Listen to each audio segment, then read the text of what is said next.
All right. Sure.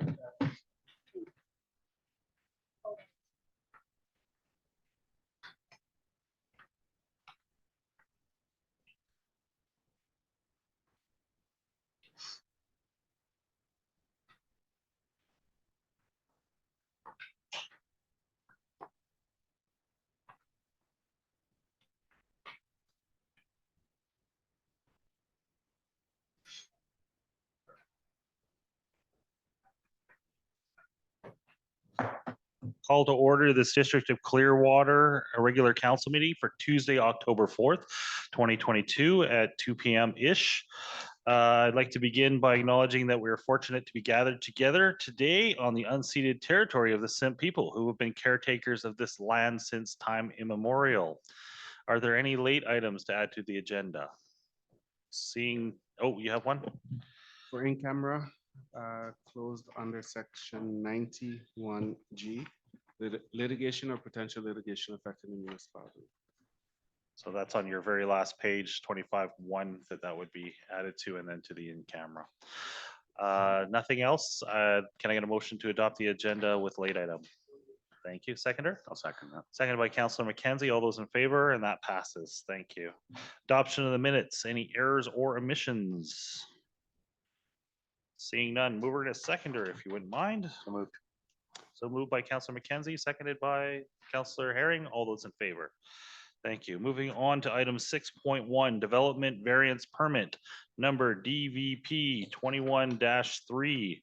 There is a recommendation that development variance permit number DVP 2103 for 444 Clearwater Valley Road, Lot A, et cetera, be approved.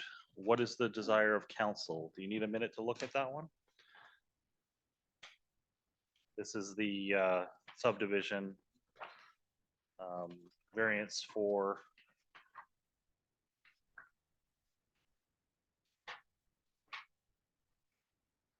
not requiring to hook up to sewer.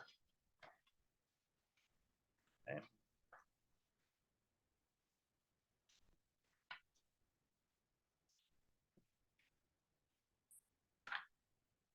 Yep.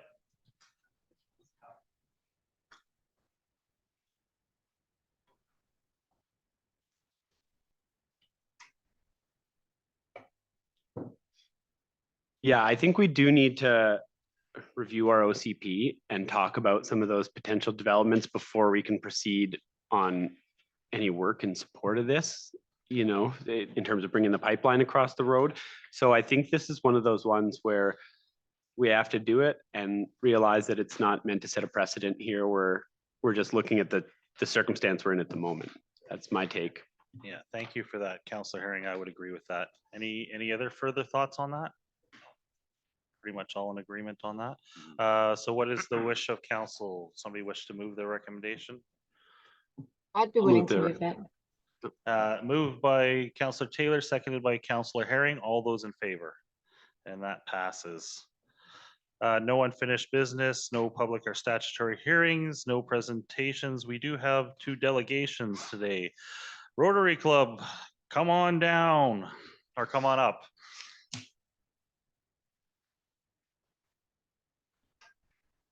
And there's a little button here, just tap it, the pad, and it turned blue on the top there. Okay, then can you Lucy hear me? can hear you. Thank you, Mayor Blackwell and council members for having us here.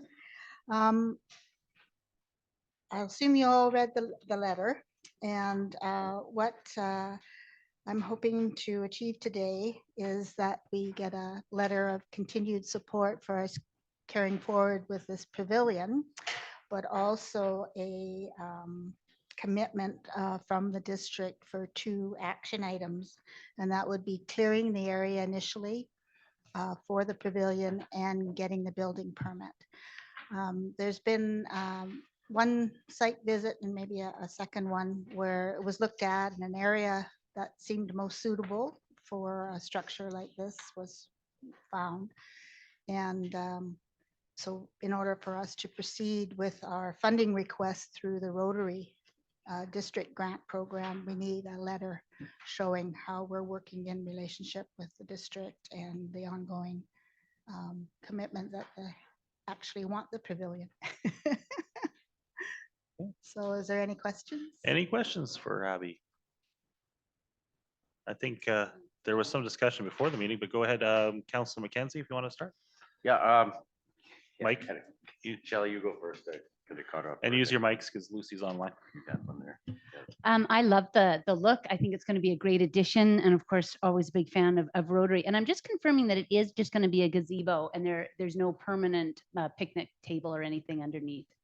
Well, we're kind of looking at this at a two-stage. The first stage is we would get the structure up on piers and usable and some kind of maybe a gravel pad. But then we would like to raise more funds in order to put in a cement pad. But there would be an idea of putting a picnic table there, but whether it gets bolted into the cement, we haven't really looked at. It would be nice if it was movable, because then the pavilion can be used in different ways. And because if you have something sitting right in the middle, it just kind of takes things out. So Yeah, when I saw it, it just screamed a young artist stage or something like that. Like Yeah. it just seemed to be, it's so Yeah. versatile. That's why I was Yeah. wondering without and not wanting to step on toes for what the next oh step no, might be. yeah, no, there's no plans for securing a picnic table there, but we would definitely want one under there, and maybe a small games table or something. Okay, thank you. Okay. Further questions? Go ahead, Councilor Well, McKenzie. you'll definitely get some fans from that one. It's been talked about lots, especially Yeah. summer, once that sun comes over that trees from the subdivision. It's a hot place. I know it's a splash park, but to Yeah. have a shaded area. And I'm a fan of all the work Dan does. He does a really nice job and kind of ties in with the other ones he's done. Just curious whereabouts it would be located up there. Or Can I general ask area. Roger? 'Cause I actually wasn't able to attend the outdoor, but Roger was there. Is that? Yeah, it's Allowable? Roger, as staff, would you like to comment as to where the proposed area for location?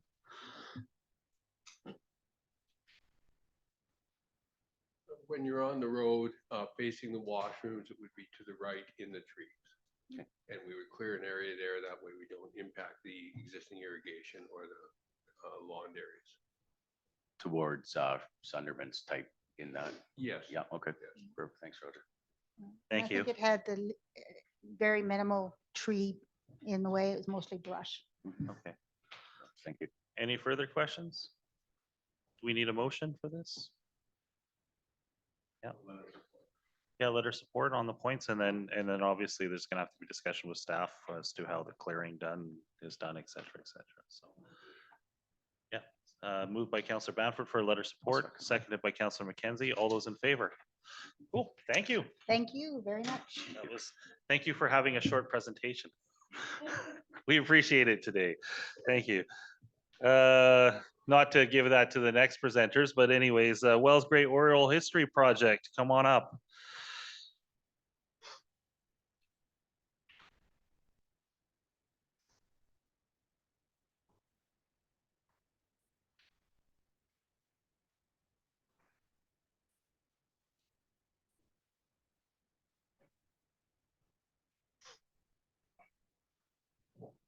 Switch there. See the mover up here?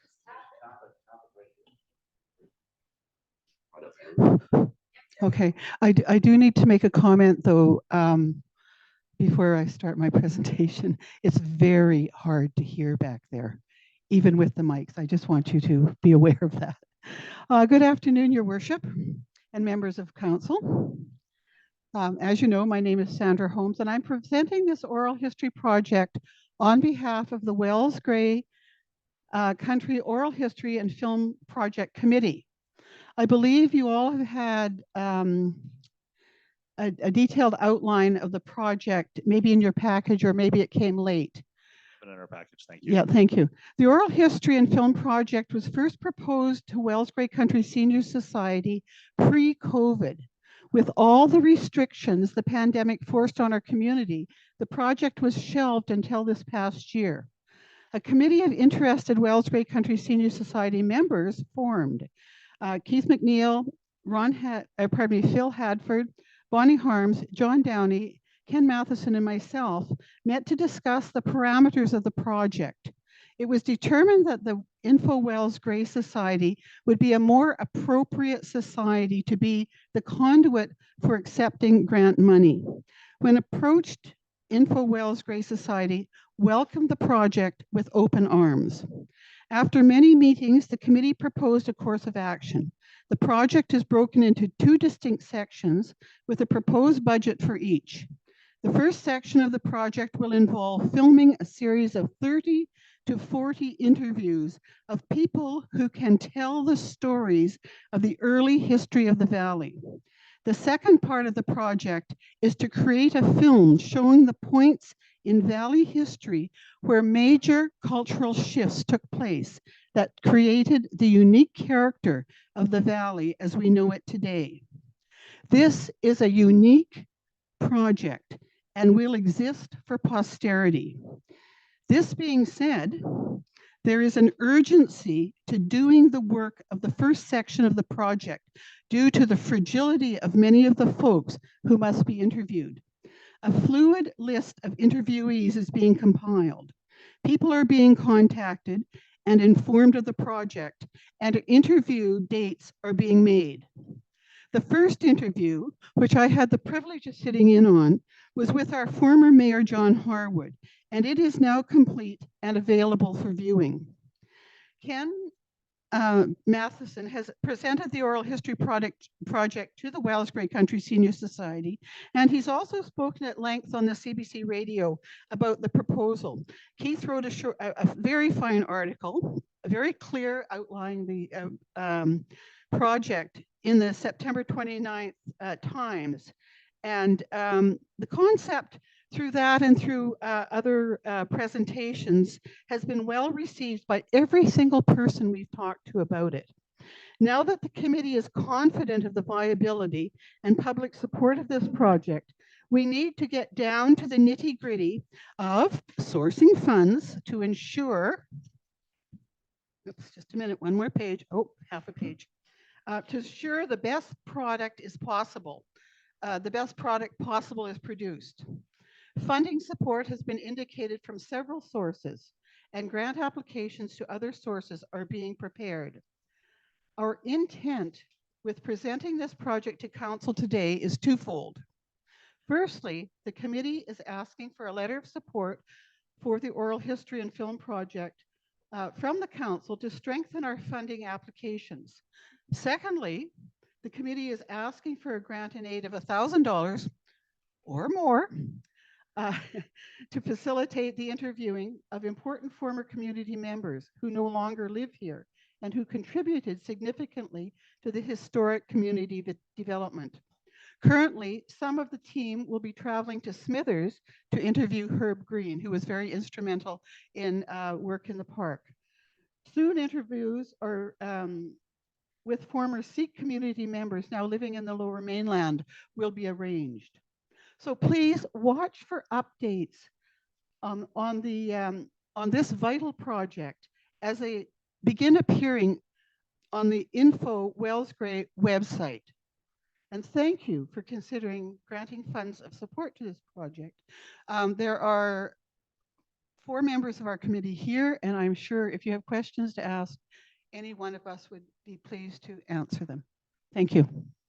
Okay, thank you. Any questions of Cassandra Holmes or anybody else on the committee? Councillor Bamford? Thank you, Sandra, for your presentation. Sounds like a really interesting project and the interesting information at the end to see it. Just one thing, you mentioned the society several times. Have you thought of going to the North Thompson Community Foundation?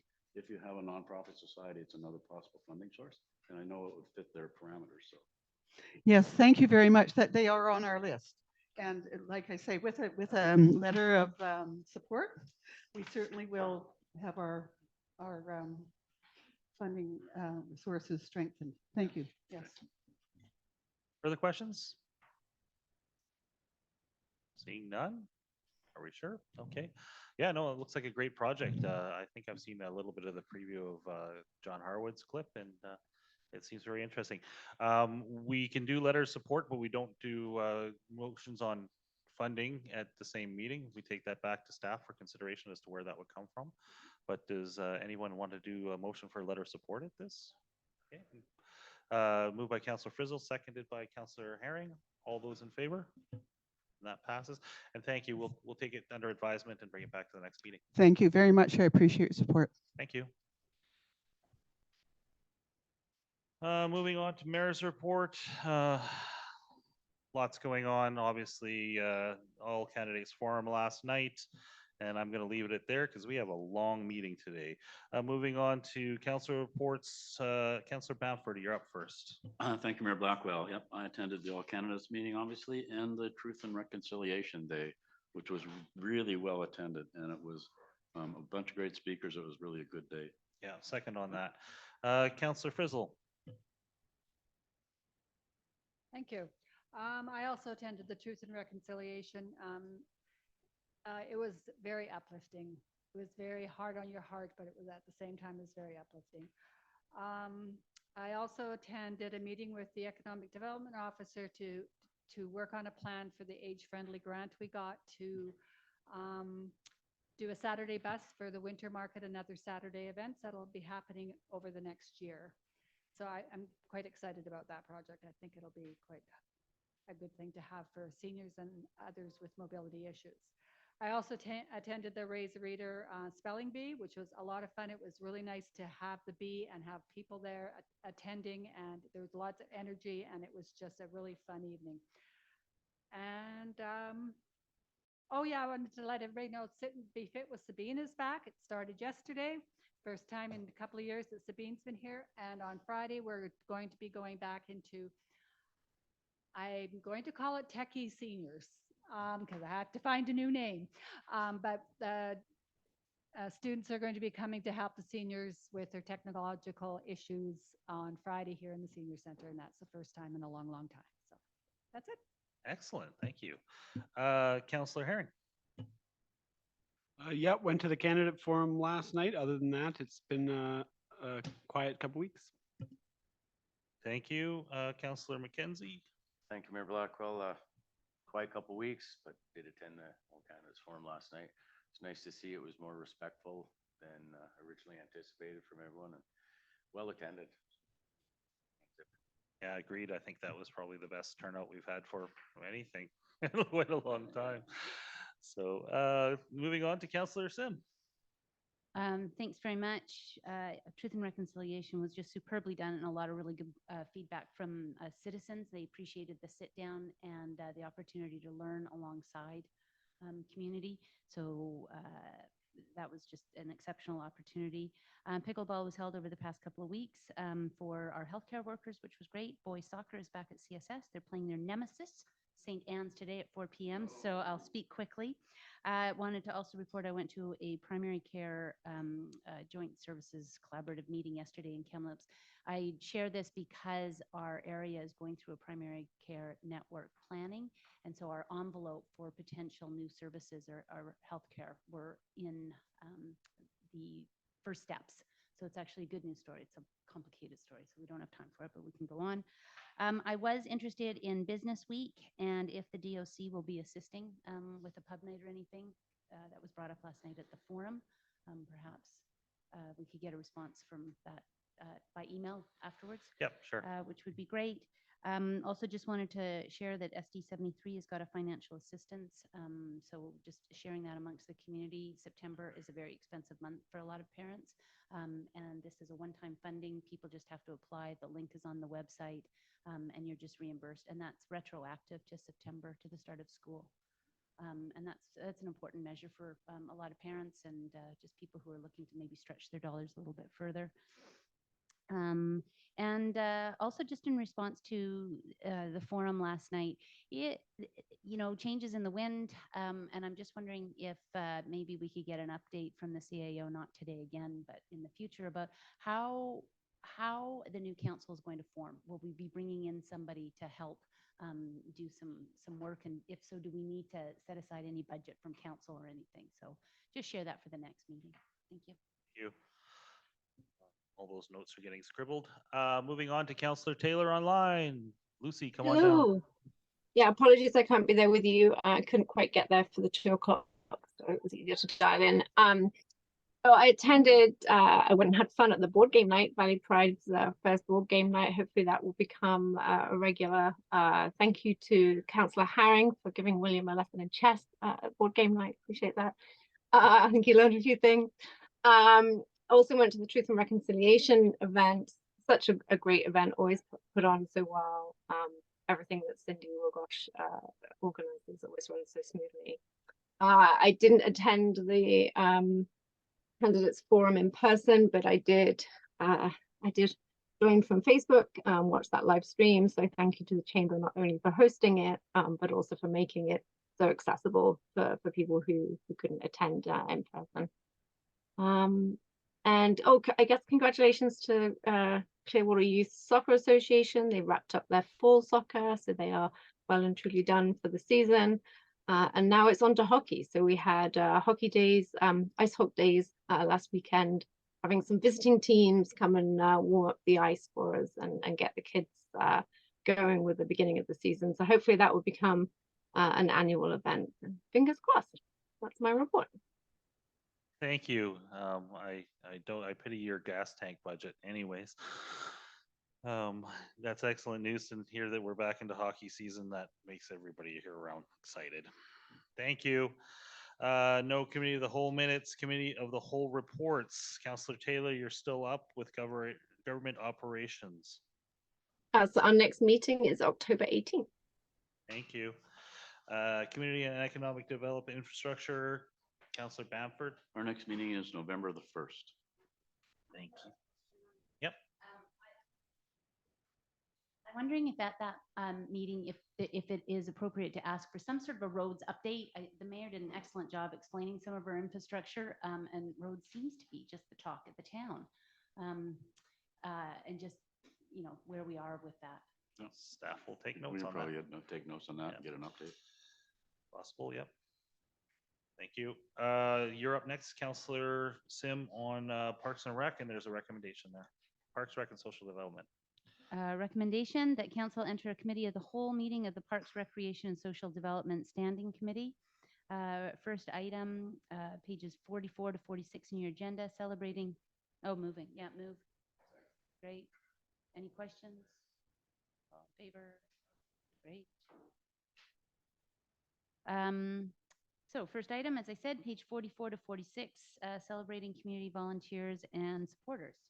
There is a staff report.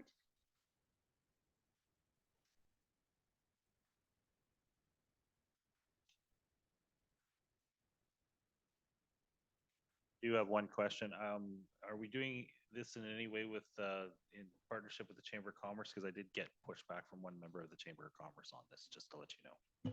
That's on one of my questions as well. I didn't see it as part of the staff report.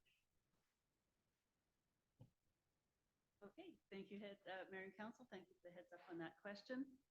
After discussion in August and September, staff have gone back and redesigned a one-day volunteer recognition event that we believe fulfills the requirements of council by focusing on the volunteers and recognizing them in a more formal atmosphere and providing an opportunity for community participation. The report provides additional details on the event outline. I'd like to note that each nomination form will have room for 3 nominees, with room for an explanation of what the nominee has done. We are hoping, and this will be highlighted through event promotion, that the community will nominate as many people as they can, in addition to your hockey coach, but the neighbor who helps to shovel your driveway in the winter.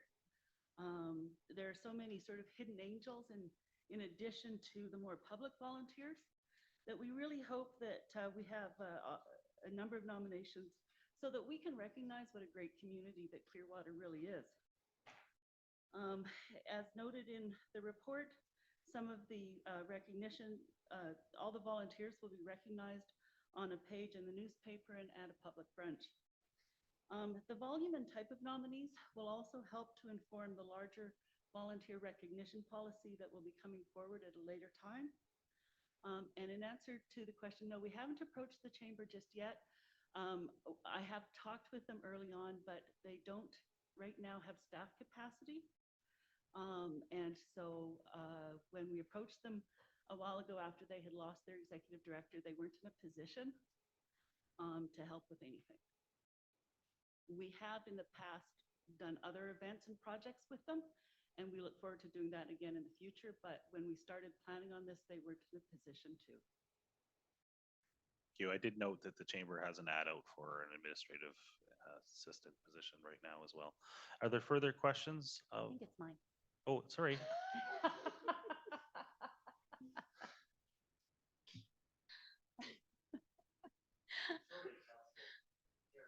That's okay. That's okay. It's just, I love this topic so much. Are there any questions, comments, feedback? Mayor, do you have any other comments that you wanted before I lend some? Or? No, I do like the idea. The 15th anniversary pins, but whatever, sounds good to me. Yeah, no, I think I have seen in the past with Chamber of Commerce that there is Citizen of the Year. Various organizations and businesses get noted and celebrated, but we really, I do see a place for the district, us, to celebrate volunteers as well. And it's not taking anything away from the chamber. It's just us celebrating as, you know, local governments, as on behalf of the community, these members of the community that do things for us all. I certainly echo a lot of that. I just also wondered if there's a place for organizations. So while it is independent, what I think that we were all struck at, especially last night, as we summarize how many great organizations as a whole there are, which kind of leads to the point, do you have an idea of venue yet? We've looked at a couple different venues and have looked at terms in terms of capacity. Part of the location will be determined by the number of nominees that we have and exactly how much space that we need. So, you know, so we've looked at, as an example, at the ski hill, we've talked to a couple of the hotels. We have put some feelers out there in terms of what's available to us for capacity. Great, thank you. And can you tell me your idea of the events from 12:30 to 4:30? Yeah, what we were thinking about combining with this is let me give you an example. I think this, hopefully this will make some sense. For years, I had volunteered with a group in the Cariboo called the Gold Rush Trails Sled Dog Mail Run. And one of the events that they put on during their weekend is called Musher Sports, where you have teams of 4 or 5 individuals that do a circuit of activities, 4 or 5 activities, and they'll do snowshoeing, they'll do a moose call, they'll start a fire and make tea, you know, kind of fun type activities with a winter theme that groups can have fun together. And so we were looking at some of those types of activities, not saying that those are going to be them, obviously, but kind of branding some fun things that teams can do together and that the community can cheer. The spelling bee was such a great example of teams that were working together. There was people that came and watched people spell. You know, and I was amongst them and had a great time just sitting in the audience watching this. And that, I think, is really, you know, part of that community culture that we want to look at building up. Community and teams working together, participants watching and cheering them on. So thank you very much for that. Two last questions. Who would be running point on this? Who's organizing it? Like whose feet is on the ground? Right now, we have an in-house staff committee, but that's a really good question because it's going to take more than just a couple of us, obviously, to put this on. So any suggestions would be most welcome. And my last one is, as part of the activity, do you think that there's room to consider perhaps that this is almost like a fair type thing? So the different volunteer organizations could actually be there with tables and opportunities on how to join. You know, again, it's that social engagement. So it'd be fun to. Yep, absolutely. I think that, you know, and just off my top of my head, I think it'd be great to have the tables with the different groups there. You know, like the spelling bee, we could even have different groups putting their teams in together. So there would be a couple different ways that they could participate. But I think that there's a lot of volunteer opportunities that are available that that might be a really good way of promoting that. Yeah, just to be clear, I am suggesting that this is a way that people can see people eyeball to eyeball, almost like the first day of university, where you go down and you decide what clubs you want to join. Yeah. Yeah. Okay. Yeah. Thank you very much. Any other questions on that? Okay, super. Maybe at the next one we can get a bit of a timeline, noting that our nominations are going to determine space, and it's October, so short window. Thanks. Okay. So we do have a recommendation that we're putting forward because we do, if council, you know, with council's approval, we'd like to start promoting this and to get the nominees packages out there. Council, there is a recommendation. Move the recommendation. Second, just discussion on that. I just want to make sure that council would be agreeable to having volunteer organizations as a whole also included. Yeah, I think so. You know, even if it's personally, if it's members that are of those organizations that are nominated or the organization, that doesn't really faze me. But the idea that it's a bit of a fun fair, volunteer fair at the same time, promotional event, I think that's fabulous. Great. That's kind of my thought what we were going to go with anyway. So now we're there. So it's now we're all there. working out. Any other questions? Discussion on that? All in favor? Motion carries. Is that all you need there? Yep. Okay, great. Thank you very much. Item 14.5. Before, Michael, I had sent you a photo to your corporate account, just in case you could take a peek at that for one of the next items. But right now, we're going to go to Diversity, Equity, Inclusion Working Group. A verbal update, please. So during the August 16th regular meeting, council directed staff to create a DEI working group, and a statement was later released by council on diversity, equity, and inclusion in the municipality. Staff has been working on the plans for a working group, and we're now ready to issue the callouts this week. Working group invites will be sent to a number of organizations, asking them to appoint a representative to the working group if they're interested in participating. The greater community will also have an opportunity to participate, as we will also be issuing a call out for community members at large to participate in the working group. And any individual interested will be able to apply. In addition to the call out to form the working group, we are also planning a day of training for staff, possibly the community, and if there's any council members that like to attend. We are hoping for mid-November, but we are still talking with consultants in this field. If council has any questions or additional points, feedback would be awesome. Council?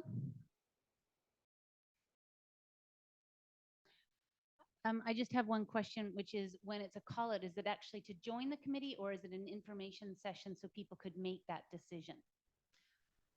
We've provided a fair amount of information within the call out. So the call out has gone out? No, the call out is scheduled for this week after this. And so so we've supplied some information on what our expectations are for the working group. I'm hoping that if people have questions, my information is all over there for them to contact me and ask any questions that they may have. And then we're hoping the organizations will appoint a representative, and then members at large can send a letter to us stating their intent that they would be interested. So without having seen any of that, one of the things that I learned last night is that it seems that this type of a working group is necessary, that there is, you know, great opportunity to learn more as we grow together as a community. I don't know if the council feels that going immediately to the working group is a good first step. Is it needed for an introductory meeting first? I'd be curious on thoughts on that. Councillor Herring?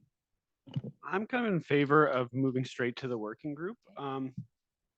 In my opinion, the people who need this type of education and training the most are unaware that they need it for the most part. So calling for this, getting started, I think it's just about making the progress start. Mayor Blackwell? I'd agree with that. I think when you do the call out, you're gonna get highly motivated people that want to be a part of this. It will also show the level of interest in the community as well. And I think we really need to know that before we get too involved in a larger working group. I think we'll see critical mass come forward. Great. Councillor Taylor, any comments from you? I don't want to. No, I'm good. Thank you. Okay, great. Council, does that conclude this item? Yeah, okay, thank you very much. We appreciate that and the work that's going to be done. It's going to be great to see that letter. Moving forward, for pages 47 to 60 in your agenda, 14.6, rapid shot presentation to council. Who will be doing this?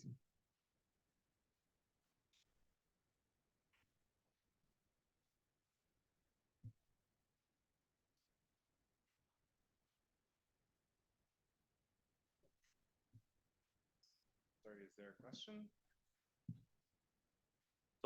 So what are your next steps? What staff's next steps? We talked about this at the agenda setting, that what were the expectations based on the presentation? The expectations for council to discuss if council is interested in improving the idea and concept, and whether council wish to support with the request, which is one, a letter of support, which I believe will be used for other grant opportunities, and two, whether the District of Clearwater may be contributing financially to this as well, in the tune of 120 grand. Councillor Herring? My initial take on it is I'm certainly in support with a letter of support. I think that's a great idea. I have some concerns about paying money for this, predominantly because it's a small user group within the community, frankly.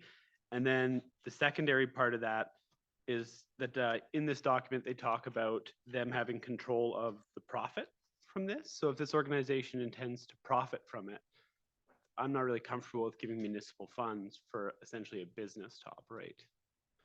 But that's my take. Mayor Blackwell? Yeah, you know, I'm grateful that somebody wants to spend the money on this, but I would go with the letter of support with the intention that they be able to raise funds, grant funds from other organizations like Community Forests, if so successful. The district out and out putting $120,000 and adding to the footprint of the existing building right now, I'm not thrilled with that. And looking at item 14.8, I would really prefer that we, you know, if we're going to move forward with a second floor expansion study for North Thompson Sportsplex, that we at least see where that plays out before we move forward with you know, where this would be placed, what type of building it would be placed. You know, my understanding is the Sportsplex is actually on school board land, and it would actually have to be the school board that that signs off on a building proposal for this. So there's a lot of complications here. That said, I think this is going to happen one way or another. It's just a matter of where, and a letter of support for Rapid Shot and for Clearwater Minor Hockey Association to start fundraising and grant fundraising, I think is an okay idea at this point. Councillor Danford? Thank you. Yeah, I echo a lot of the comments here. I guess for me, I live in a cul-de-sac where I hear hockey almost all year round. So it's not that it's a bad thing. My question, maybe even for staff more, if it's added on to the Sportplex, it becomes a district facility. And it seems to be it's going to be run year round. So right now, the Sportplex is pretty well shut down in the summer. If it's a district facility, are we going to have staff involved in this question in the summer, even though somebody else is going to operate it and manage it? So linked to a district facility is one of my concerns, right? And what that impact has on us, there's just not enough information for me right now to really sort of move this forward, but I certainly don't have a problem with the letter of support. But again, it's where you're going to build it. What's the impact on our municipality going to be if we actually build it as an attachment to the sportsplex? So a question to staff would be, has SD 73 been approached? Not at this time. We are working with ST73 to verify some other issues with respect to the ownership of the structure called the MTSP. So I'm wondering if, because that's an important piece for this, and I'm wondering if perhaps we could table this because it seems that there's some more Motion to information. table. Great. Seconder? Ooh, no discussion by the looks of it. All in favor? Thank you very much. Placemaking. Michael, do you have that photo?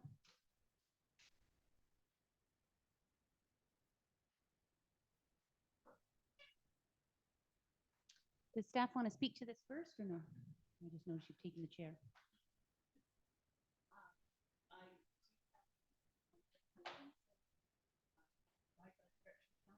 Well, why don't you move forward? It'd be nice to hear your thoughts.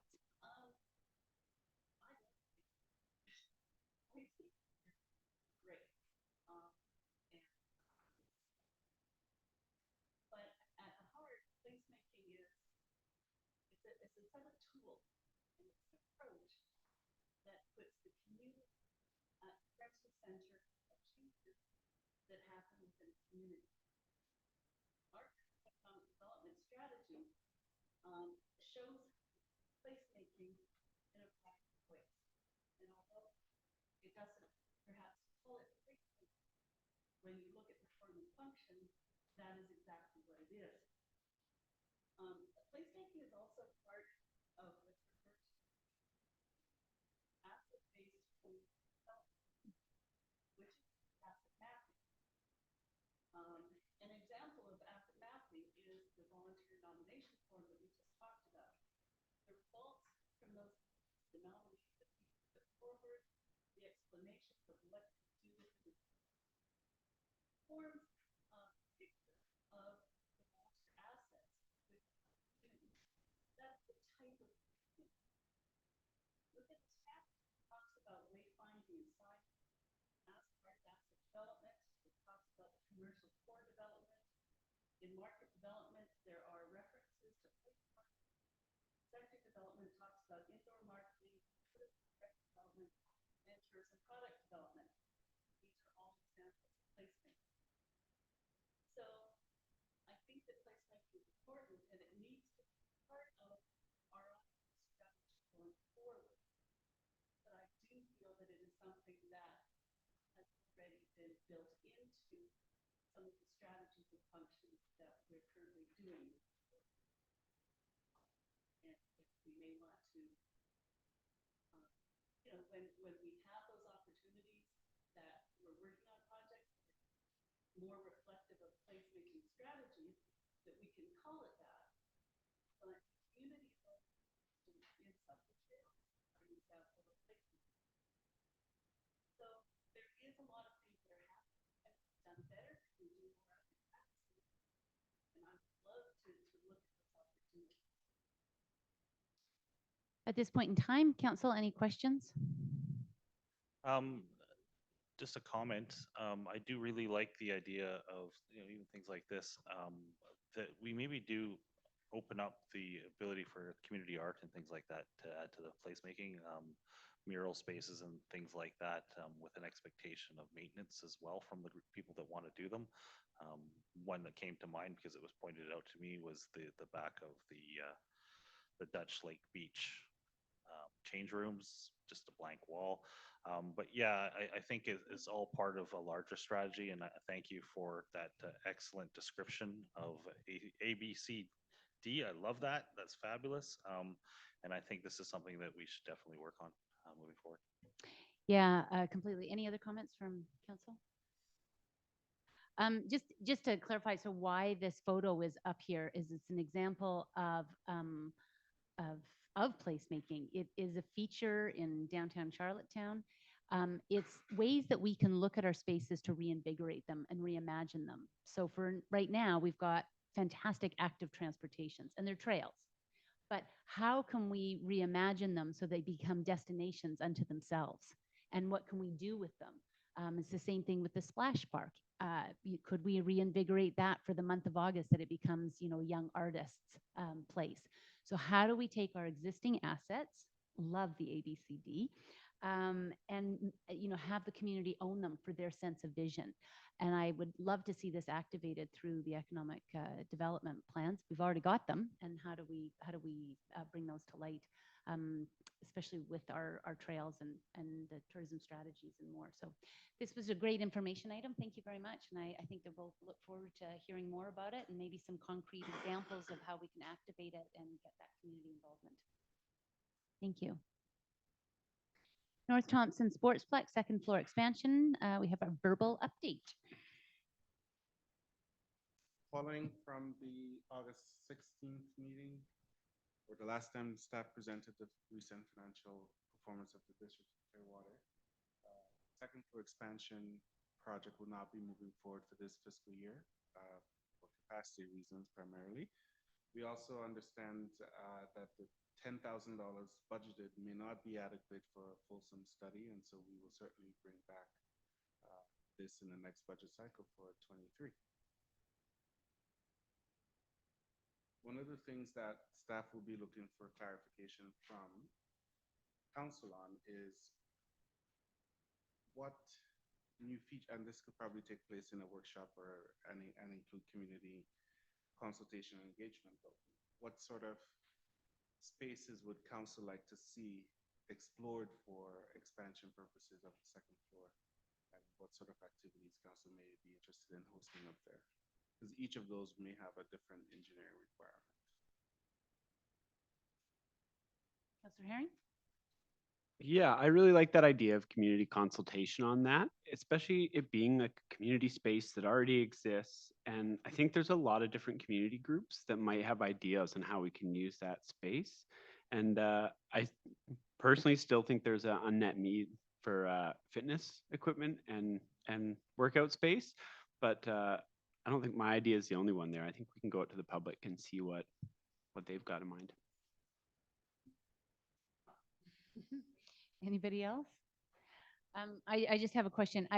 And maybe this has to go to Ms. Klassen, but it seems to me that having that community consultation is really important. And part of that consultation, I would be interested to hear from minor hockey, is if their rapid shot could be something that could also be thrown into the mix for consideration of year round. There's a lot of communities that make a good amount of money off year round hockey schools, fitness opportunities, and that. If we do not activate on it, can we still hold those funds? Like, do we, I mean, I don't want to see them lost. You know what I mean? Because they're $10,000. I like whether we top it up or whether, we protect it. But if it's been identified that it's not enough, so your thoughts? So if those $10,000 were in excess, they would go to the reserve fund for Cal's access. Okay, so that's how that would roll out there. And I'm wondering from staff, what would next steps be in terms of, creating that? I think that the community's ready for it or looking for it. How are we going to activate on getting that community? You want to come back to us on the next meeting or something? The ideal place for that would be through the budgeting process, unless council wants to do a different process at a different time. Go ahead. Yeah, I think post-election, I think it's something that the new version of council should talk about. And yeah, I would like to see a public consultation or at least a public interest meeting, just to throw in spaghetti at the wall meeting to understand what the interest would be out there, so that we could understand what kind of engineering things, that I didn't even think about the fact that if we put a gym on the second floor with all those weights, we're gonna need some structural integrity up there that the current first floor might not be able to handle. Would there be a need to move things from the first floor to the second floor to make them that feasible? I can see the complications now and why $10,000 is definitely not enough money to do such a study. But we need to see what sticks to the wall as far as community interest before we move forward and then do a study and then go after grant funding, et cetera, for that.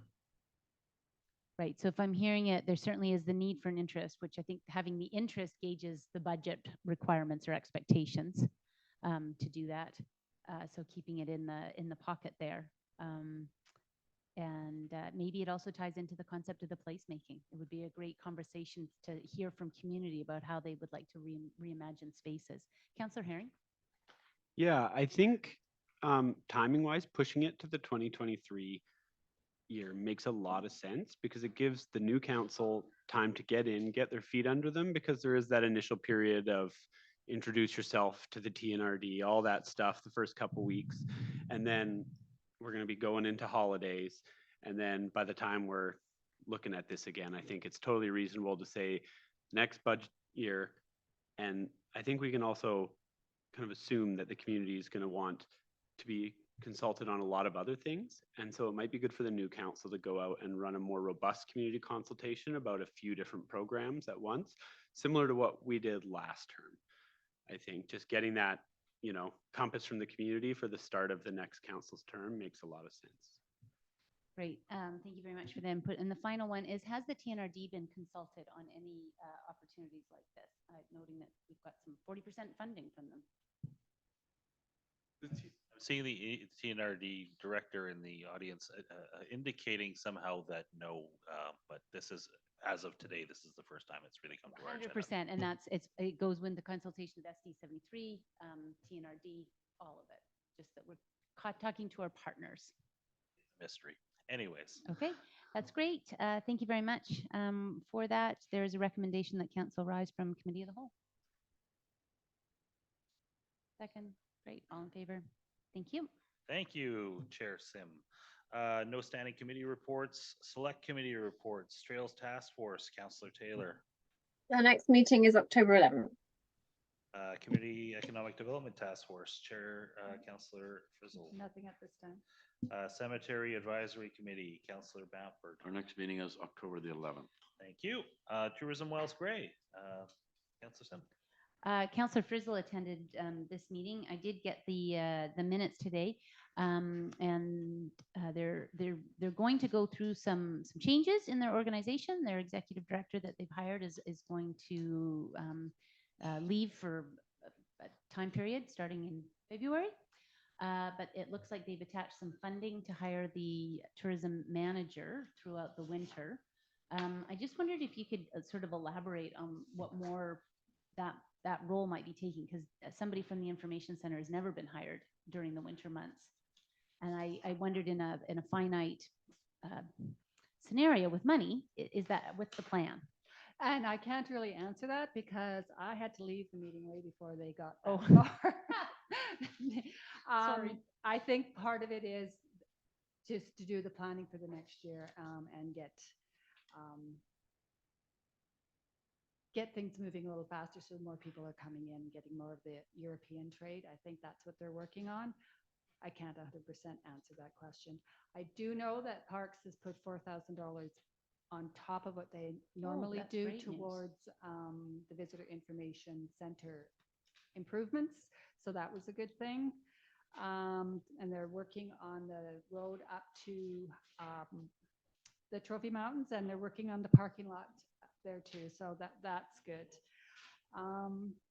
Yeah, so they've got lots of things happening. They've got lots of enthusiasm for their staff. So that was good to see. So I'm expected to see some good things. They've got plans to go to trade shows, and they've got a Sparks grant program that they're working with TODA and East Innovation Lab, and it's specifically geared towards regenerating tourism, and it's for new entrepreneurships in the North Thompson. So there'll be 3 candidates will be chosen, and they'll be up for $3,000 funding and 3 months mentorship. So it's a really good opportunity for someone. So hopefully it'll be somebody in our area that gets that money. And that's pretty much what I have on that one. Great, thank you. Thank you. Wells Grade Community Forest Commission, Councilor Bamford. No meeting to be announced yet. Thank you. Up next in your agenda is the CAO reports. Any questions of the CAO or any comments from the CAO on that? A lot of work as always tons going on. And did you want to take this time to introduce our new staffer or? Yes, after 7 long Long. months of triple duty as CAO, corporate officer, and acting director of operations and infrastructure, I am very happy to relinquish the last responsibilities to Chad Carmichael, who has spent 17 years approximately in the private sector doing precisely what he will be doing in the public sector side. And we're very happy to have him, and welcome to Clearwater. Hey, welcome aboard.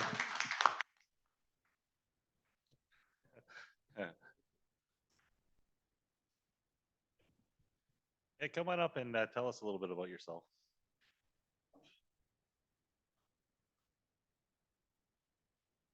Hi, like John said, I had 17 years at my last company doing private development for infrastructure replacement for a lot of municipalities. Specialized in hydraulics and hydrology. Proposals and RFPs, and very similar. Had a good look at the town with Shane yesterday, and he showed me a lot of the new stuff that's going on here. Very excited to jump in. Excellent. Yeah, we have the largest amount of infrastructure per capita of any town our size anywhere in British Columbia, to our knowledge. The 69 kilometers of road, let alone all the miles and miles, kilometers and kilometers of various pipes and the need for it. So we expect to keep you very busy for the next couple of years. Thank you. Thank you. Awesome. Glad to have you on.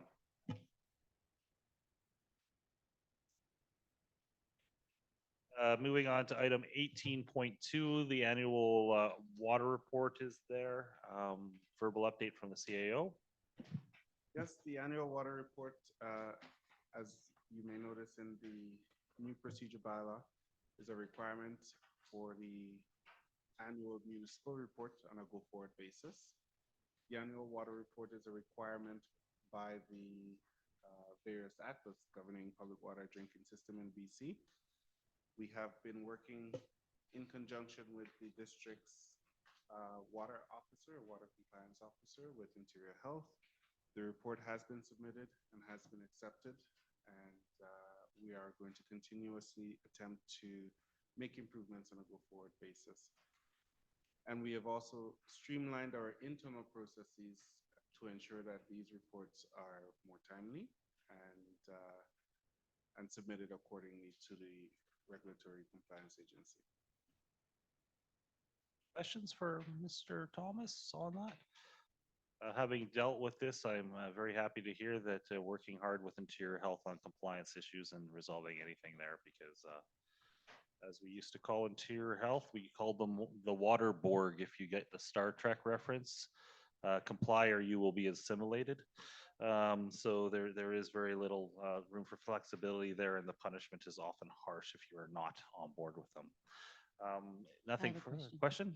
Yeah, Councillor just on the water consumption, I'm making the assumption that the 27% increase is directly tied to the 22% increase in the population of the community. I know that water use has been often a mystery to the District of Clearwater, and it is some Sorry, interesting numbers. Which page you're on again? I'm on page 75.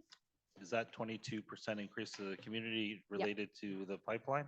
Yeah. Yeah, thank you. That's what we believe.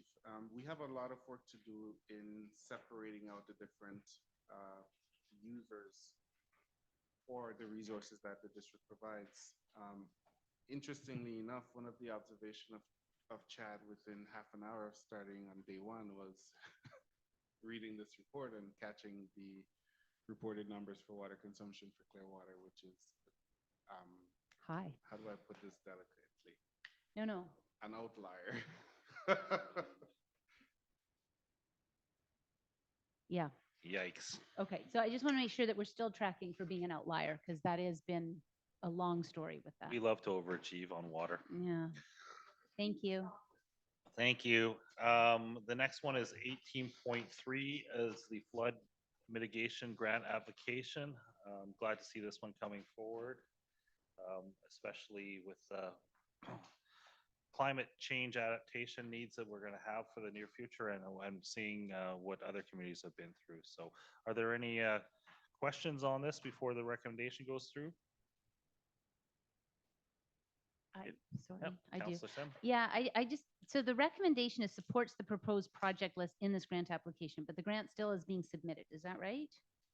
The deadline for the grant was last Friday. Okay. We submitted it so that we didn't miss the Okay. deadline to be considered. If council does not support the project, we will certainly withdraw the application. Okay. If council does support it, we will require a resolution supporting project summary on page 94 in order for them to consider it. And I did hear back from them today. You heard back from them today? I heard back that they have received it and will be looking at the application within the next few days. Okay, great. Yeah. Thanks. So does somebody want to move the recommendation? Moved by Councillor Herring, seconded by Councillor McKenzie. All those in favor? I should have said discussion in there, but I think we got the discussion out of the way. Thank you, that passes. Oh, my favorite part of the week, bylaws. Here we go. So 19.1, permissive tax exemption bylaw number 272, 2022, a bylaw to amend bylaw 257. There is a recommendation that the District of Clearwater amend bylaw number 272 to amend permissive tax exemption for nonprofit or not-for-profit bylaw number 257, 2021 be adopted. What is the wish of council? Does somebody wish to move this? This is on page 110 of your package. Yeah, I'll move that. Thank you. Seconded by Councillor Herring. District of Clearwater, bylaw number 272, 2022, a bylaw to amend bylaw number 257, 2021, a bylaw to provide permissive tax exemption for not-for-profit in accordance with section 224 of the Community Charter for a 3-year term, whereas section 137 of the Community Charter provides that the power to adopt a bylaw includes the power to amend or repeal it, and whereas the Council of the District of Clearwater wishes to amend bylaw number 257, 2021, a bylaw to provide permissive tax exemption for not-for-profit in accordance with section 224 of the Community Charter for a 3-year term. Now, therefore, the Council of the District of Clearwater in an open meeting assembles and acts as follows. This bylaw may be cited as the District of Clearwater Amendment Bylaw number 272, 2022 to amend the permissive tax exemption not-for-profit bylaw number 257, 2021. All those in favor? And that passes. Thank you.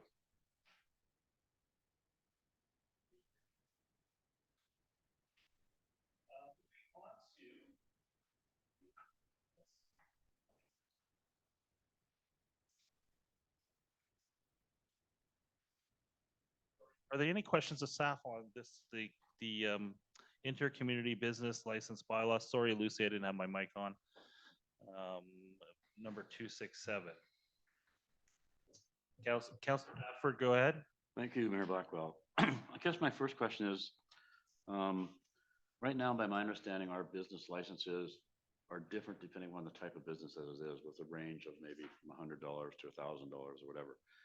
This appears to say on one of the pages, it says that the district will keep 100% of the funds, but then it also sort of says that the fee for an inter-community business license is $75. So is that $75 on top of our fee? Do they get 2 licenses, one for the District of Clearwater, then they get another one? That's correct. Okay, that's fine. Further questions? Councilor Sim? How much staff time is anticipated to get trained and to adjust the internal processes? There will be, the training takes about an hour, hour and a half tops. The system runs fairly smoothly right now. You know, we're a little late. I mean, the other municipalities in the region are already participating in this, so they have the training down pat by now. So it'll be the training, and then we'll have information that we'll be handing out when we send out our standard business license packages. There will be additional information in there regarding this one. Yep.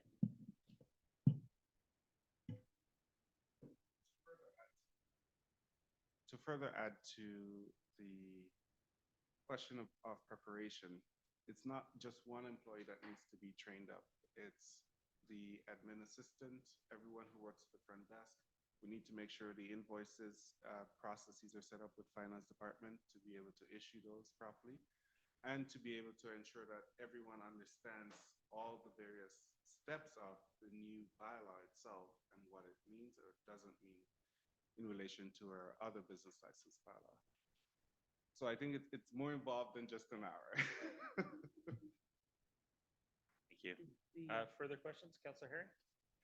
So with this program, is it possible for a business that operates, say, here in Barrier, to cherry pick which community has the lower business licensing fee, register their main business there, and then pay for the license to go across the two communities? No, That's not possible? no. If businesses have to first register within their home community. Okay, but home is defined as the principal residence of the owner of the business, or just where the business typically operates, location of their office?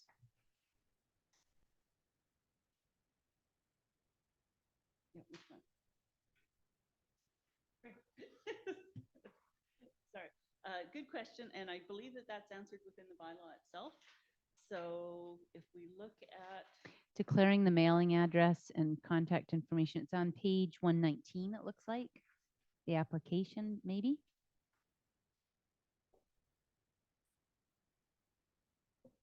yeah,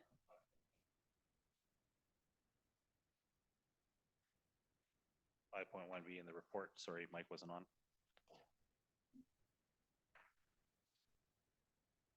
Any further questions?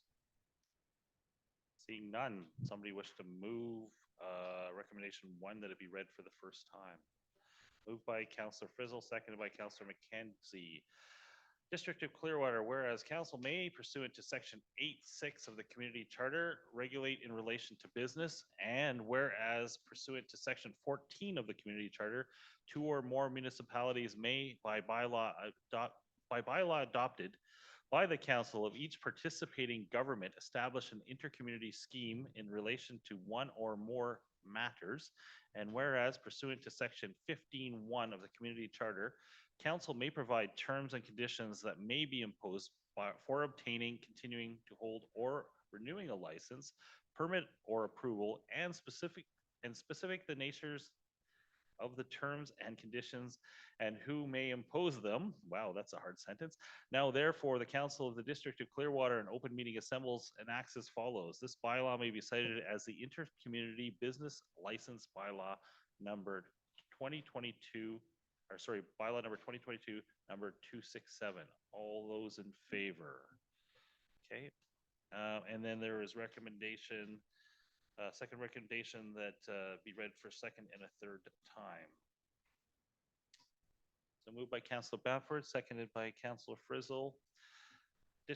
Whereas council may, pursuant to section 8.6 of the community charter, regulate in relation to business, and whereas pursuant to section 14 of the community charter, 2 or more municipalities may, by bylaw adopted by the council of each participating government, establish an intercommunity scheme in relation to one or more matters, and whereas pursuant to section 15.1 of the community charter, council may provide terms and conditions that may be imposed for obtaining, continuing to hold, or renewing a license, permit, or approval, and specific the nature of the terms and conditions and who may impose them. Now, therefore, the Council of the District of Clearwater in open meeting assembles and acts as follows. This bylaw may be cited as the Intercommunity Business License Bylaw number 2022, number 267. All those in favor? Thank you. Ooh, that's a hard one. And back to 19.4. Oh, sorry, we more? Just a quick update. The next And part of this process is to update the District of Clearwater's business license bylaw.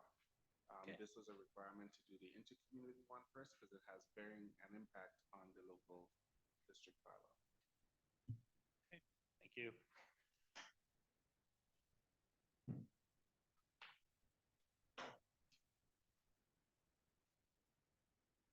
Give me a second. I have to find the actual bylaw for the next one. Under council's procedure bylaw, 124 to 86. 166. What page is the actual bylaw that I'm required to read on? 150? 115.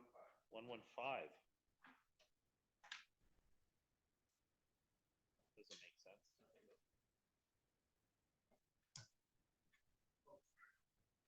Yeah, you're looking at the wrong bylaw. 128. That would make sense.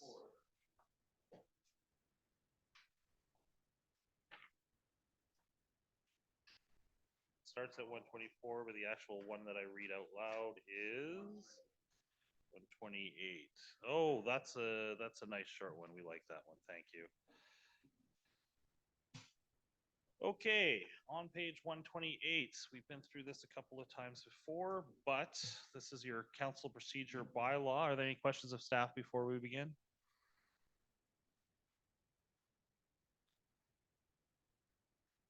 Much of this is to change for times and places or times and hours for council meeting. Yeah, times. Yeah, differences in the agenda. Councilor Frank? Yes.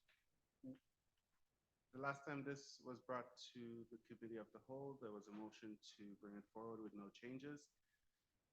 Looking back, we realized staff had missed one change that council had previously agreed to, which was to add the electoral area aid director on the order of agenda as a result of dissolving the joint services committee. And this was added on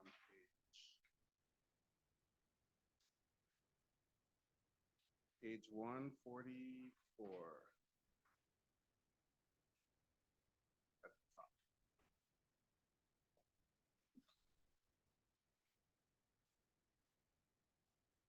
Questions? There's a lot to go through there.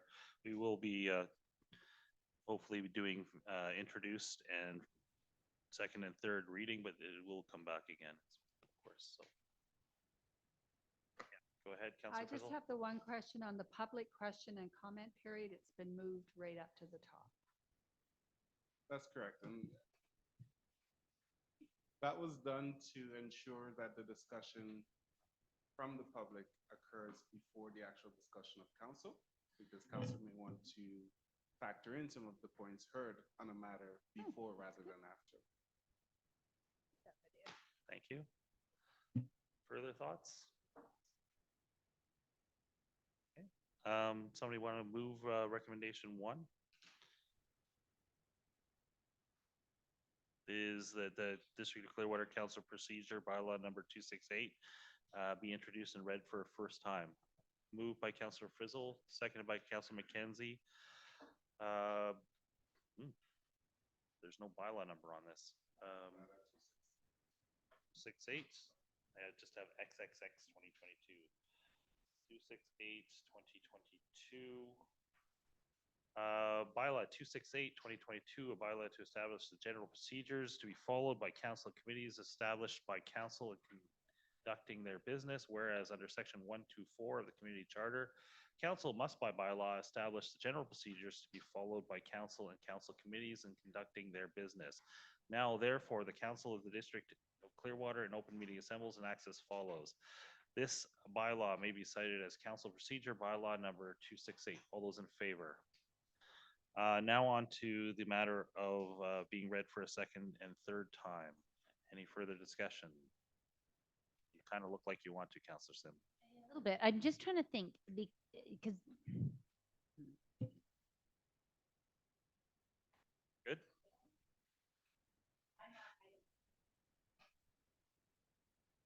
Somebody want to wish to move this for now? We can table it for now, come back to another meeting. Yeah, I think there's more contemplation that needs to happen on this. Okay. So motion to table.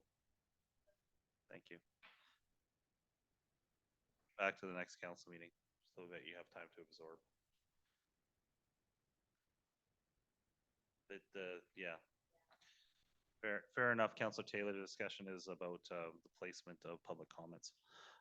But we will table that and think about that for another thing. Moving on to council procedure. No, that's that one. We are on to amending subdivision and development highway standards bylaw. That's item 19.4. There was a recommendation. I do see True online. Are they speaking to this? The DCC bylaw. Okay, so there is a recommendation that the District of Clearwater amend bylaw number 271, 2022 to amend the subdivision and development highway standards bylaw number 111 and that be introduced for a first time. And I believe that is to get our roads profile changed. Is that one? The cross-section profile amended for the lines? That's correct. Okay.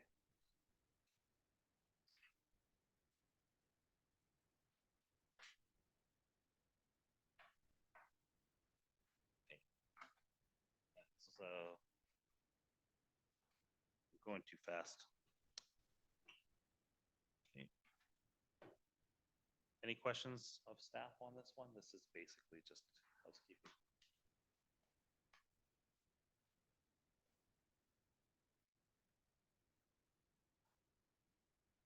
Got it.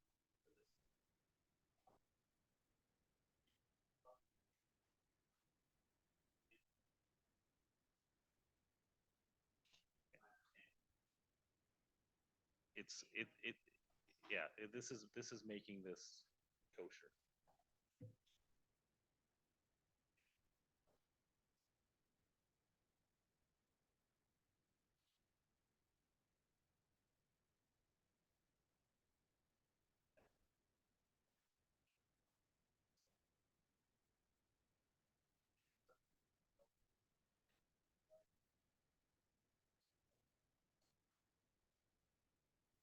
Moved by Councillor Frizzle. Sorry, Lucy, I keep hitting my mic at the wrong time. So we're moving bylaw number 271 for first reading. Bylaw number 271, 2022, a bylaw to amend District of Clearwater subdivision and development highway standards bylaw number 111. Whereas council has adopted subdivision and development highway standards bylaw number 111, and whereas council deems it desirable to amend bylaw number 111, and the desirable changes that the bylaw have been considered. Now, therefore, the Council of the District of Clearwater in open meeting assembles and acts as follows. This bylaw may be cited as District of Clearwater Subdivision and Development Highway Standards Bylaw number 111, Amendment Bylaw number 271, 2022. All those in favor? And then we move on to Development Variance Permit number DVP 2103 444 Clearwater Valley Road. I think we.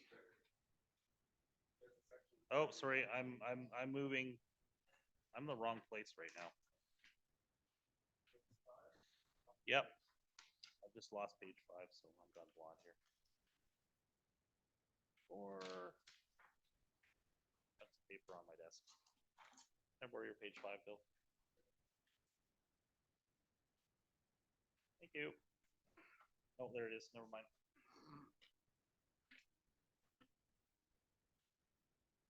Okay, back to the last one.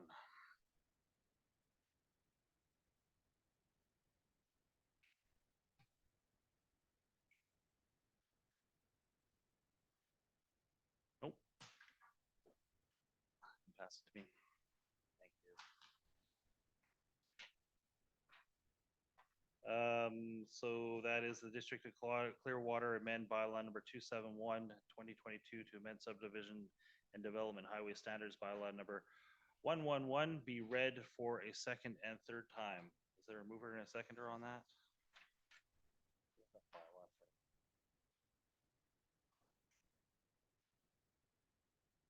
Thank you. You moved it, seconded by Counselor McKenzie, bylaw number 271, 2022, a bylaw to amend the District of Clearwater subdivision but development highway standards bylaw number 111, whereas council has adopted subdivision and development highway standards bylaw number 111, and whereas council has deems it desirable to amend bylaw number 111 and desirable changes that the bylaw have been considered. Now therefore, the Council of the District of Clearwater in open meeting assembles and acts as follows. This bylaw may be cited as the District of Clearwater Subdivision and Development Highway Standards Bylaw number 111, amendment bylaw number 271, 2022. All those in favor? Thank you. Okay.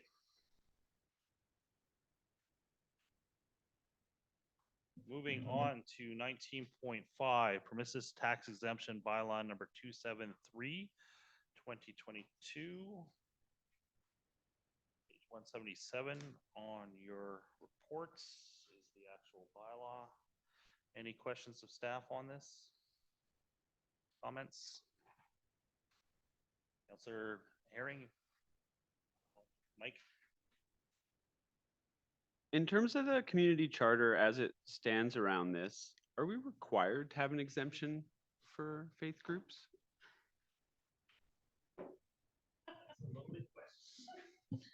So for places of worship, the building and the postage stamp where the building stands on the land is a statutory exemption.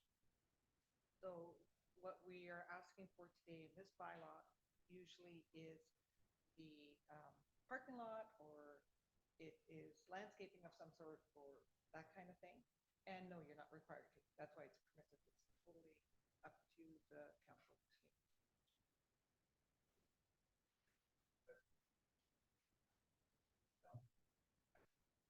Exempt. Yeah.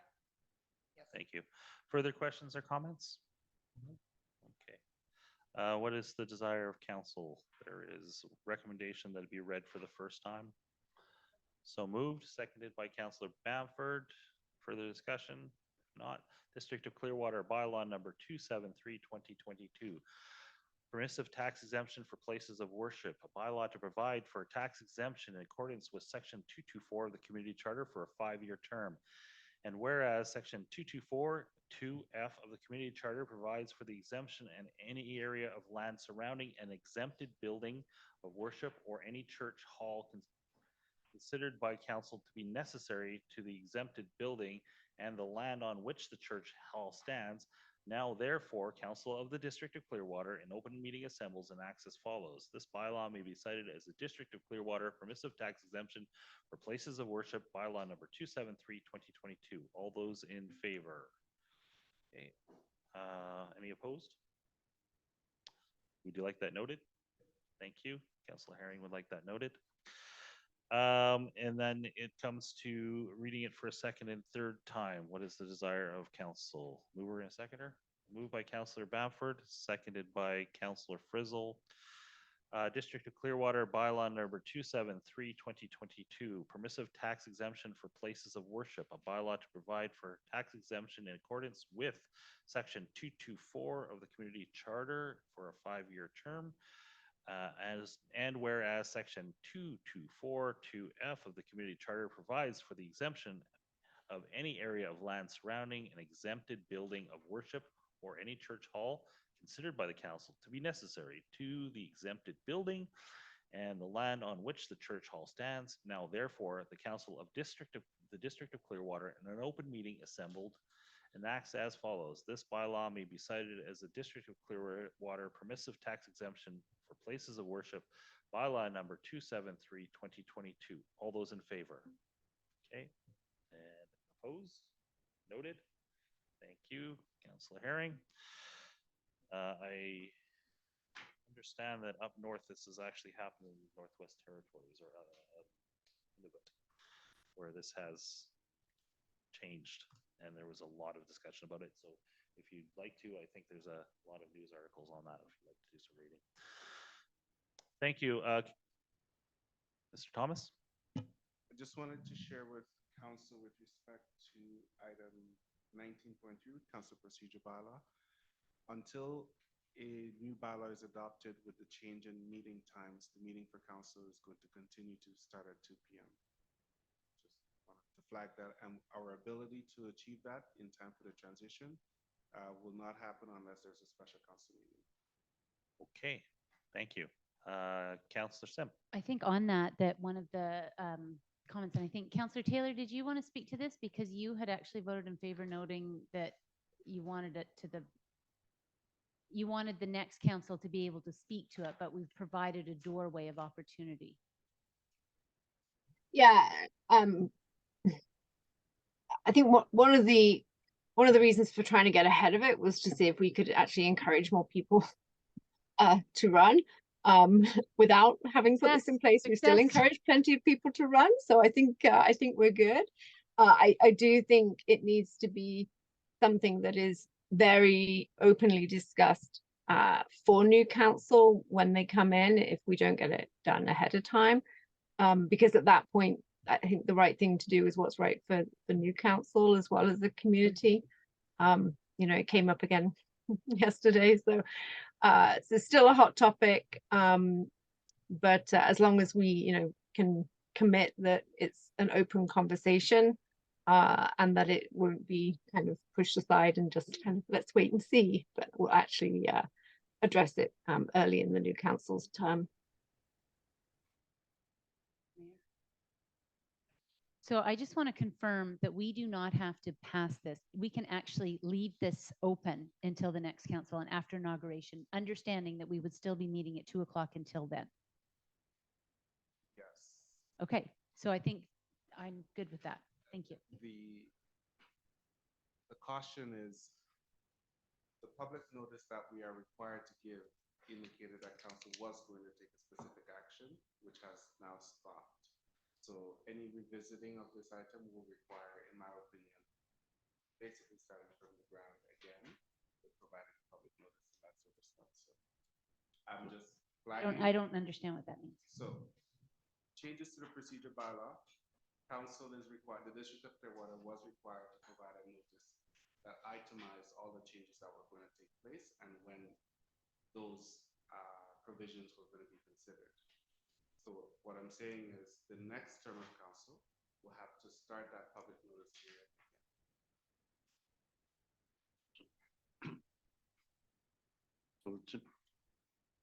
Councillor Bamford, go ahead. Thank you. So my understanding is what you're saying. I mean, right now we've tabled it, so it can be lifted from the table. If the next council lifts it from the table, they're going to have to strike the public notice of information and put another public notice out saying, here's what the new bylaw is going to be, and then go through the same procedure again that we were started. Further thoughts? It'll take me a week to find it again, so I'm just not even going to try. Somebody else can give it to me. So does the council wish to reconsider that? Okay, I think we're good to go. If there's a requirement that we hold a special meeting after council's had more time to think of it, I think that's where most people want to go at this point. As much as not much time left. Okay. So moving on. Where were we? DCC bylaw number 274. I believe we do have True Online for this.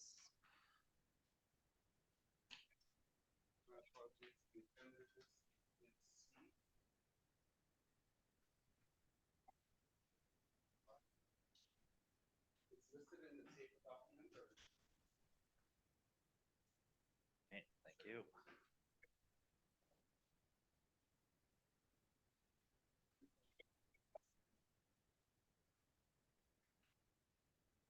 Okay, we do have True Online. Are there any questions on this one?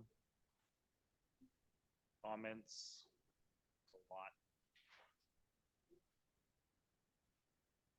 I think for me, I want to flag it again. I never got an answer on it last time. For this DCC, if we charge a DCC, which is intended to go to water, and then there's a water service expansion in that neighborhood, when we go around door to door asking every person in that neighborhood to contribute, would someone who has already paid the DCC be asked to contribute again? Through your worship, DCCs are one-time charges unless there's an additional component to a development that is over and above what was initially collected for. So if that was to be the case, as I understand it, the way you've explained it, is no, individual or developer wouldn't be asked to pay twice on a DCC if it's already been proven that's been collected prior to. Thank you. Further? Okay. So there sorry, is. quick sorry. question. Councillor Sorry. Taylor. I didn't see it, but maybe I missed it in the materials. Is there a comparison of what they were and what they are now? I can only see, I think, what's being proposed. Through your worship, not in the technical appendix and not in the actual bylaw. We did make a presentation, if you recall, to council members, and we did provide some comparisons, not only between the current 214 DCC bylaw and what's being proposed, but also how you stack up, if you will, against other municipalities of similar size. Okay, so these numbers haven't changed since that comparison. Correct. When we sat down with council and the direction was to work on the municipal assist factor for water at 60%, that's what we made those changes. Nothing has changed since. Okay, thank you. Councillor Herring, you have another question? Yeah, just around the historical population growth listed in here, a 1% annual population increase for Clearwater. What exactly is that based on? It doesn't seem to reflect reality. And then for 2020, it says we actually saw a decline in population, which I wasn't aware of. But I'm just wondering where we get these numbers. My understanding is it's StatsCan, but census data.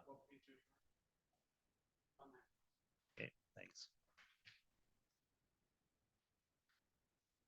Yeah, the reality of what we feel right now versus what StatsCan tracks is it comes up quite a lot, and I think that was actually asked and answered to the last one. But Mr. Thomas or our true professional online, go right ahead if you have further. I don't remember the specific value for the recent census, but if I recall correctly, it was between 0.5 and 1% growth for a 10-year period for Clearwater. And whereas our housing growth strategy, I believe, called for north of 2%. So I understand the feelings. The statistical information we rely on from Statistics Canada indicates that the population growth is pretty flat, if not reducing in some ways. Councillor Bamford. Just, more of an information question. My understanding, the bylaw, Community Development Charge, the bylaw is already passed. This is an amendment to an existing bylaw for the technical report. It's replacing the existing bylaw and appending the new listing of charges. Thank you. Further questions? Seeing none. Yeah, you have one more, Councillor. It's not really a question, just I guess part of the discussion. I've been talking about this a lot on campaigning. It's a big issue for me. If I do return to the council table, I intend to raise it again immediately as we get back into office. I believe we should be 95% rebating the DCCs. I am totally against raising the DCC price, and I think this is a regressive tax in a time that we don't need that. Comments are noted. If there's no further, there's recommendation 1 that the District of Clearwater development cost charges bylaw number 274/2022 be introduced and read for a first time. What is the desire of council? I'll let you just take a second to catch up because there's a lot going on here. Moved by Councillor Bamford. Maybe before we second it, I could ask one more question. Go right ahead, Councillor Sim. Thanks very much. This is a big world. It's a tough question. And what always gets me, where I struggle with, is that our projects exceed what we can collect. And I wondered if you could just kind of give us a rationale of why we would move forward and maybe not consider what Council Herring is discussing. Like, just from your professional experience, what you see in other communities. Your face looks puzzled, so if I'm not. Yeah, through your worship, I'm just looking for a little bit more clarity on the question. Sorry about that. If you could just rephrase perhaps. The fees that we will collect from the DCCs seem like a drop in the bucket to what the actual project costs are. And sometimes it feels like where we're collecting pennies when we need, very large checks. Is it worth it to do it? Or is it better to get some of these things funded and up and going and then use money from taxation? So you can ponder that for a second, but my understanding is using it from taxation spreads it across all citizens, not the person that's actually doing the development. And that's where I kind of have a problem with that, because you're asking, to Barry's point, pensioners and people on fixed income to pay for costs that would be of benefit to developers who are going to generally either benefit from the house directly if they own it, the property being developed if they own it, or benefit from the sale of those commercial property developments once they are finished. And it's that putting it over a broad tax base, which I do have an issue with. Also understanding that in Kelowna recently, the DCCs for a carriage house were $25,000. I saw that. So, at a flat rate, and that was lowered to $25,000. So, thank you. Any comments from staff online to further that? Yes, go ahead. So through your worship, yes, you're correct in the sense that, if you do it through taxation, you're right, it will impact all residents, all ratepayers. In this instance, DCCs are used as a mechanism to have the developers or the landowner who's developing the parcel to be partly responsible, not fully, but partly. I mean, municipal or council can choose to increase those municipal or reduce those municipal factors and ask for more money to be attributed into the DCCs. But then it becomes a situation, as you alluded to in the case of Kelowna, are you competitive with other municipalities if you're trying to attract development of residential, commercial, industrial nature? And that's also why we included in our one presentation to council how you stacked up against other municipalities to have an appreciation for whether you're on the top end, the low end, somewhere in the middle. We did see extremes with Kelowna, if you will, that they're extremely high in terms of what they charge for DCCs and what the onus is on the developer. And that may work in Kelowna's case, but would that be applicable in Clearwater, or would that scare away developers, perhaps if the costs are too high? Councillor Herring, further? Yeah, I mean, the onus being on the developer is a little bit misleading, because developers don't eat that profit hit. It's not like they're going to take the $10,000 out of the profit they were going to make off that job. They're going to charge it directly to the person who's buying the home, thus bringing up the value of that build, thus costing the buyer more in the end.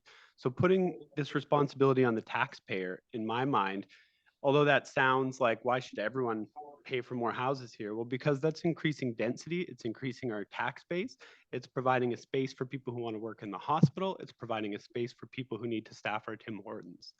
So to me, this is how the municipality can contribute to people being able to house, or contribute to our community being able to house the people that we need. And that seems to me something that people care about. They want to put their money behind that.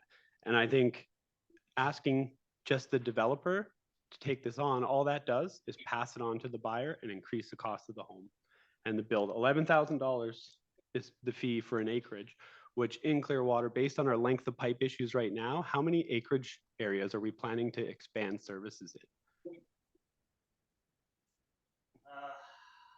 Sorry, Councillor Bamford.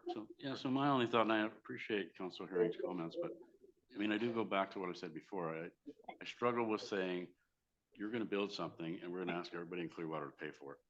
I guess the other point that I look at, when we looked at this the first time, we looked at a comparison of where other municipalities were, and we're in the mid-range. We're not extremely high compared to other municipalities, kind of a thing. So I think it's totally reasonable to go ahead with this. And I don't think it's going to chase people away from our municipality to come here, because when you look at other municipalities, it's going to be more expensive or certainly similar. Thank you. Further discussion, comments? Yeah, I mean, in a sense, the Councillor Sim is right. This is not covering the full cost of service is being applied to that lot, so taxpayers are actually already subsidizing this to a certain degree. It's a matter of what percentage taxpayers subsidize this to. The other thing that the community can do, municipality can do, is go after grant funding to reduce the cost of that infrastructure. That's what we do on a regular basis. That's what we're doing with sewer and water right now. And that helps make these things more palatable. So,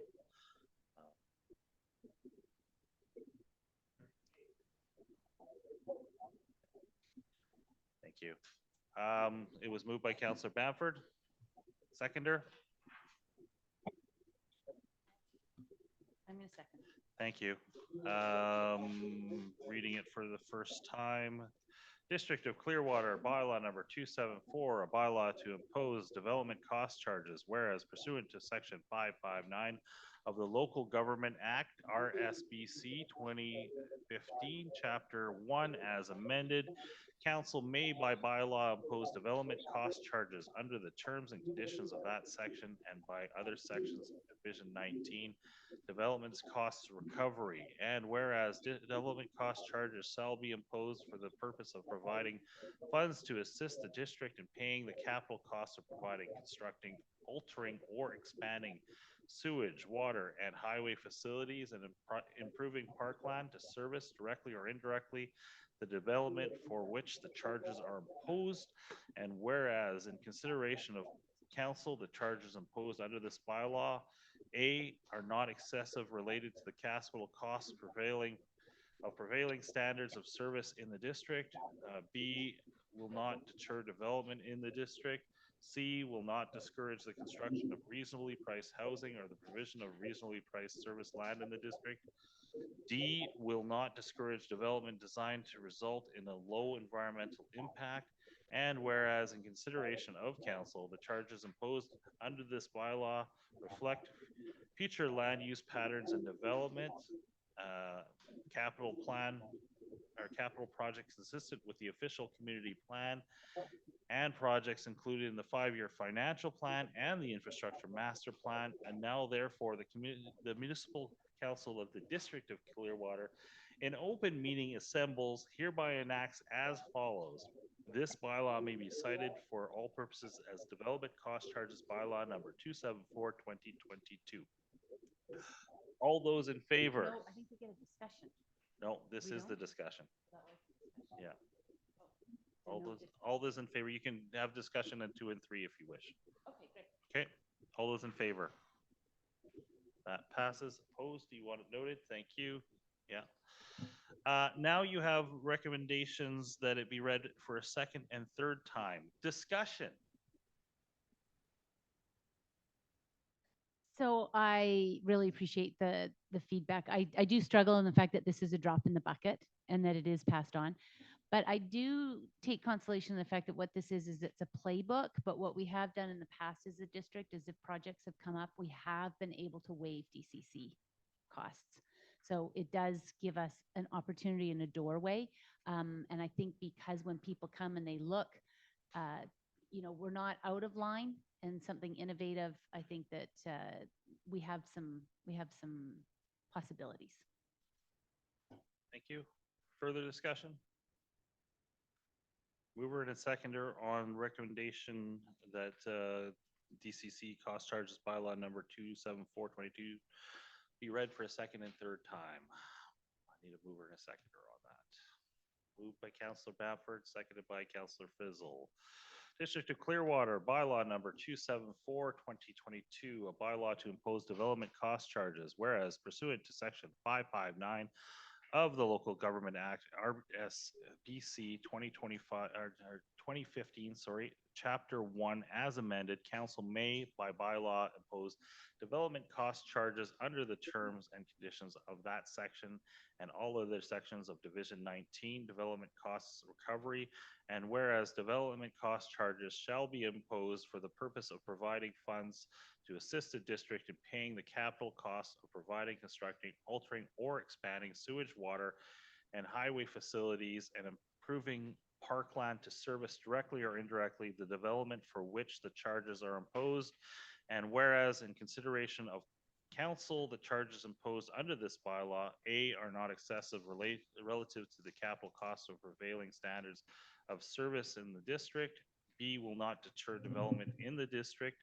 C, will not discourage the construction of reasonably priced housing or provision of reasonably priced service land in the district. And D, will not discourage development designed to result in low environmental impact. And whereas in consideration of council, the charges imposed under this bylaw reflect A, future land use patterns and development, B, capital projects consistent with the official community plan and projects included in the 5-year financial plan and the infrastructure master plan. Now therefore, the community municipal council of the District of Clearwater, an open meeting assembled, hereby enacts as follows. This bylaw may be cited for all purposes as development cost charges bylaw number 274/2022. All those in favor?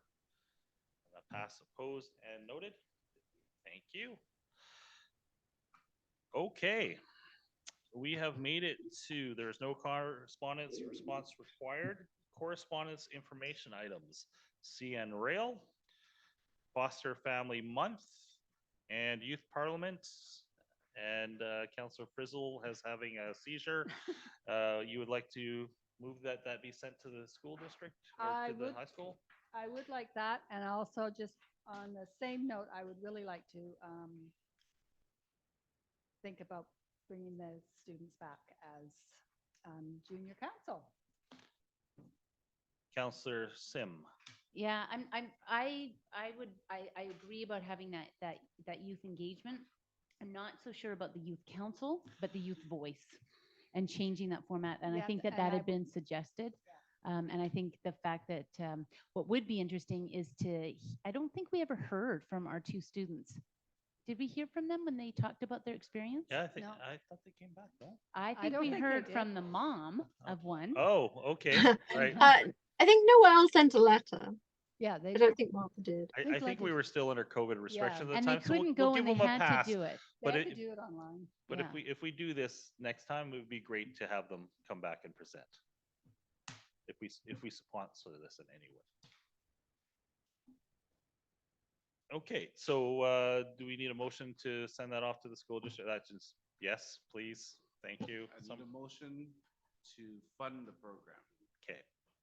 Are we going to So- sponsor a student or I- 2? 2, Okay, At least.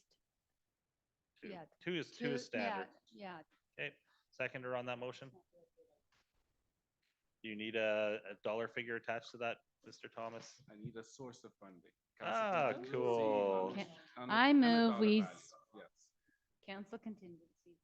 Thank you. Wherever it came from last funding time that we did this, because we've pretty much done this every year. If we have council contingency available.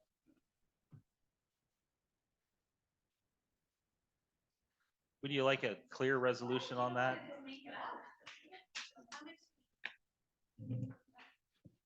What's the registration fee? What's the? 425. 425. So is the I make a registration. motion that we support 2 students up to the cost of $600 per student to attend the youth parliament for this year, out of council contingency. Well, that was clear.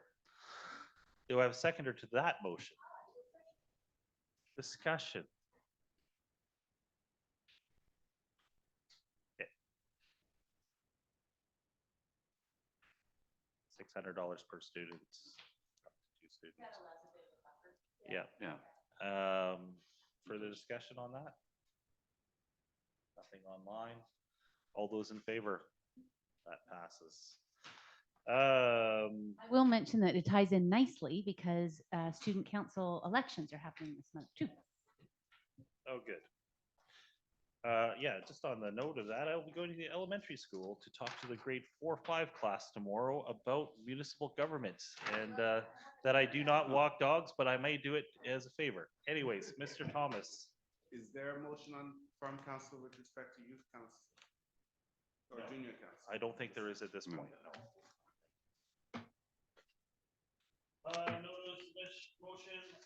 No notices of motion, no other business. Comments from the public. Hello, public. Hello, Annabelle. Sorry.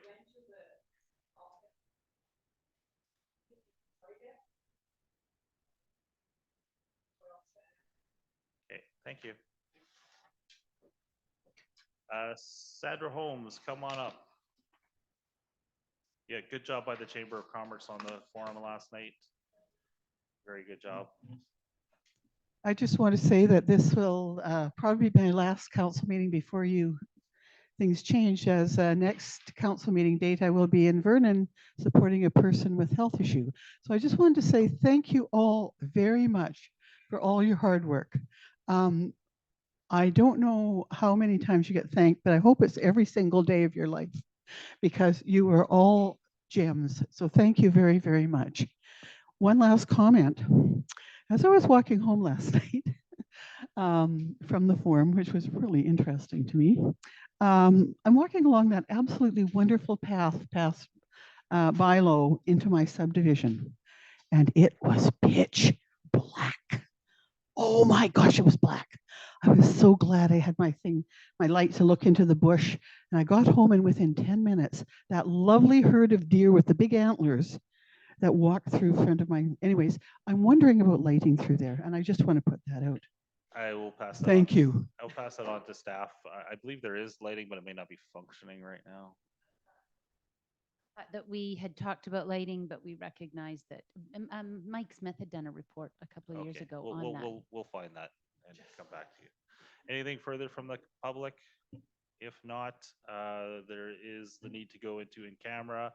There's a recommendation that the meeting be closed to the public pursuant to sections 91CI and 91G